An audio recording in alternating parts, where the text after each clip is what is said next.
پہلے بھی بات ہوئی کہ انسان جب کسی کے ساتھ احسان کرتا ہے تو دراصل وہ اپنے ساتھ کر رہا ہوتا ہے.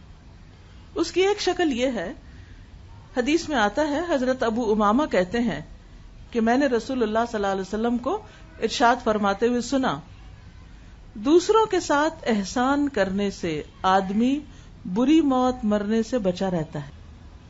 یعنی ایسے انسان کا خاتمہ اور انجام اچھا ہوتا ہے، یعنی ایمان پہ خاتمہ ہوتا ہے، حادثاتی موت سے محفوظ رہتا ہے.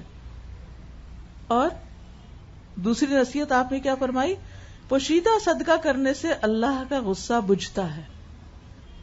تیسری بات آپ نے فرمائی، اور رشتہ داروں کے حقوق ادا کرنے سے عمر میں برکت ہوتی ہے.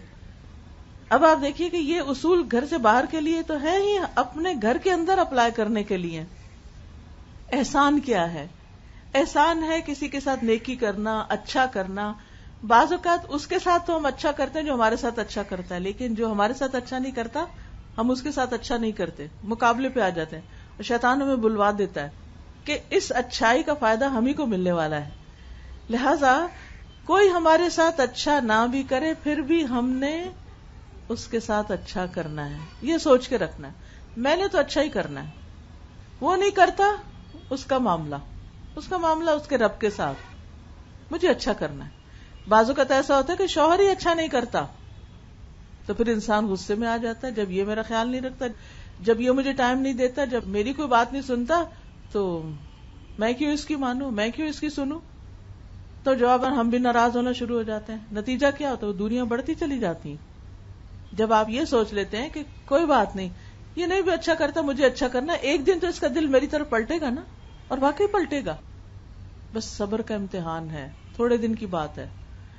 کیونکہ عموماً کیا ہوتا ہے کہ لڑکی دوسرے گھر میں نہیں جاتی ہے، وہ سب لوگ پہلے سے ہی آپس میں ایک دوسرے سے بہت مانوس ہوتے ہیں، اور کچھ گھروں کا آپس کا جو نیٹ ورک ہوتا ہے وہ بڑا اسٹرانگ ہوتا ہے. وہ آپس میں بیٹھتے ہیں، ہنستے ہیں، کھاتے ہیں، پیتے ہیں. اور یہ جو نئی لڑکی گئی ہوتی ہے وہ بس منہ ہی دیکھتی رہتی ہے کہ یہ کیا ہو رہا ہے، کوئی مجھے بھی توجہ دے، کوئی میری بھی بات سنے، مجھے بھی اپنا بنائے. لیکن وہ وقت ابھی دور ہے کہ جب آپ اس سب میں گل مل جائیں گے. کہ کیا مثلاً شوہر آتا ہے، بیوی کے پاس تھوڑا بہت بیٹھتا ہے، لیکن اس کو شروع سے ماں کے ساتھ ایک اٹیچمنٹ ہے، بیٹوں کی زیادہ ہوتی ہے، بیٹیوں کی نسبت بھی ماں کے ساتھ.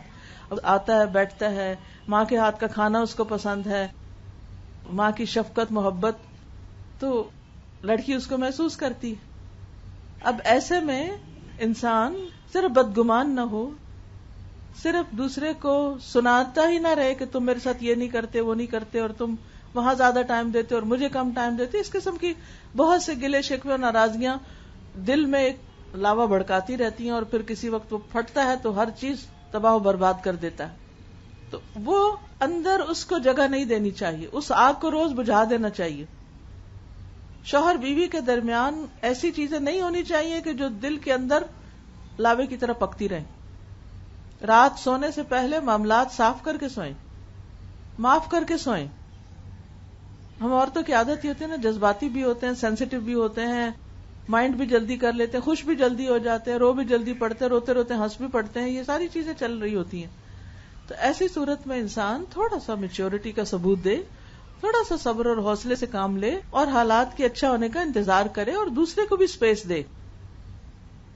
کسی کا دل آپ تانے دے کے نہیں جیت سکتے. اگر آپ روز شوہر کو تانے ہی دیتے رہیں گے نا، ہسبینڈ کو، تم ایسے کرتے، تم ایسے کرتے، تم ایسے کرتے، تو اس سے وہ آپ کے قریب نہیں آئے گا.